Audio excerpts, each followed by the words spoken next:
This episode is brought to you by Amazon Business. We could all use more time. Amazon Business offers smart business buying solutions, so you can spend more time growing your business and less time doing the admin. I can see why they call it smart. Learn more at amazonbusiness.com.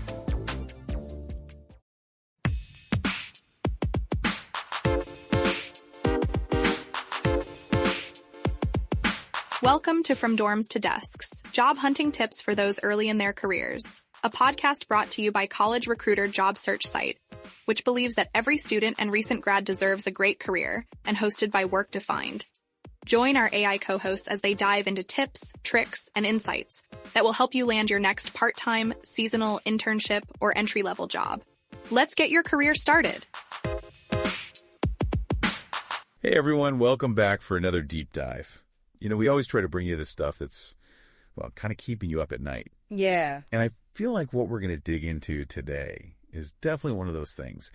We're talking about the job market. Ooh, yeah. Specifically, all that anxiety around job security. Mm-hmm. And, you know, those of you who are early in your careers, just starting out, you're probably feeling it the most, right? Oh, absolutely. So we're going to use this awesome article as our guide.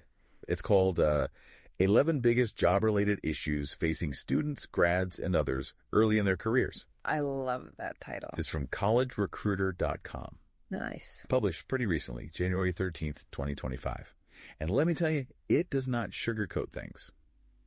The job market right now. No, it does not. It is volatile. It feels shaky. And I'm sure many of you listening, you're probably feeling that pressure firsthand. Am I right? You are so right. And I think a big part of that pressure comes from the economy, right? It's uncertain. We've got inflation doing its thing. We're still kind of dealing with those supply chain hiccups from, like 3 years ago? Oh, don't remind me. And then there's this, looming possibility of a recession. Right. And I think all of that just creates this atmosphere of economic uncertainty. Businesses are hesitant to hire because they don't know what's coming next. It's like they're waiting to see how things shake out before they commit to anything, right? Exactly. And the article does mention it highlights things like hiring freezes. Oh, yeah. Especially, you know, in certain fields like tech and finance. Mm-hmm.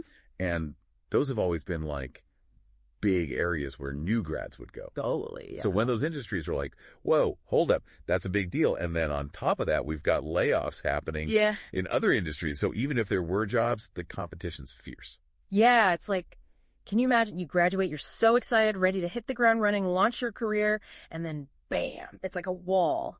Limited opportunities. Total. It's got to be so discouraging. Yeah, and it's not just the lack of jobs, right? Right. The article digs into this other issue, this whole skills gap thing. Oh, yeah. It's like, even if there were tons of jobs, a lot of folks entering the workforce, they're missing those specific skills that employers are actually looking for. Totally. And I think a lot of that has to do with, technology is changing so quickly, right? It's insane. It's like dog years, almost. Really is. You know, fields like data analytics, cloud computing, AI, all that stuff, they're just exploding. Yeah. But traditional education, it just hasn't quite caught up yet. So you have employers, they're desperate for these cutting edge skills, but then you have a bunch of grads who just haven't had a chance to actually build those skills. I mean, it makes sense, right? It does. It's almost like you need to be in this constant state of learning just to keep up. So I'm curious, for someone listening, what are some things they can do? Well, the article doesn't lay out this step-by-step guide. Right. But it stresses this idea of upskilling. Yeah. So things like online courses. Yeah. Boot camps, maybe even just taking on independent projects that let you actually, build a portfolio. Oh, that's good. Yeah. And show potential employers that you've got those skills they're looking for. So it's not enough to just say, oh, yeah, I know about that. No. You got to prove it. You got to have something to show for it. Right. Yep. But here's the thing, and this is what I keep coming back to, practical experience. I feel like that's got to be just as important, maybe even more so in this market, internships. Yeah. Even if they're unpaid or maybe freelance projects, anything to show that you can actually do the thing. I think you're spot on. It's not enough to just check off the boxes on your resume, Totally. You have to show that you can use those skills in real-world situations. Exactly. Employers want to see you can problem solve, collaborate, think critically, all those soft skills that are way harder to teach in a classroom setting. It's almost like it's one thing to have the knowledge, But then it's another to actually apply it. Right. Exactly. And to show that you can, like, learn and adapt quickly. Because every workplace is going to be different. Right. So it's almost like it's this combo, right? Yeah. You need those technical skills, like your foundation. Yeah, your foundation. But you also need to be able to showcase, like, hey, I'm adaptable. I'm a quick learner. I can get stuff done. Exactly. And I think if you were an employer, you'd be looking for that.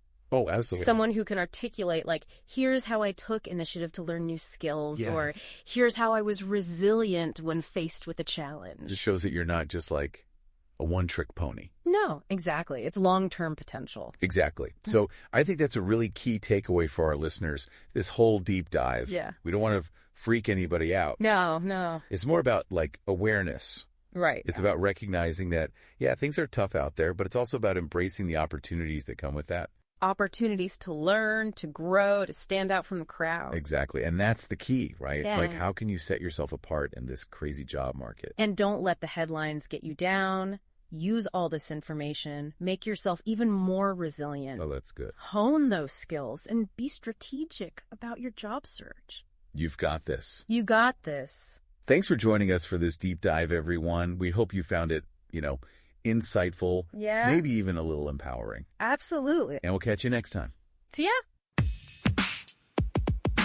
This has been From Dorms to Desks, job hunting tips for those early in their careers. A podcast brought to you by College Recruiter job search site, which believes that every student and recent grad deserves a great career. Each episode, we dive into tips, tricks, and insights that will help you land your next part-time, seasonal, internship, or entry-level job. Subscribe to this podcast for free now, so you don't miss an episode, and visit www.collegerecruiter.com to find your next great job.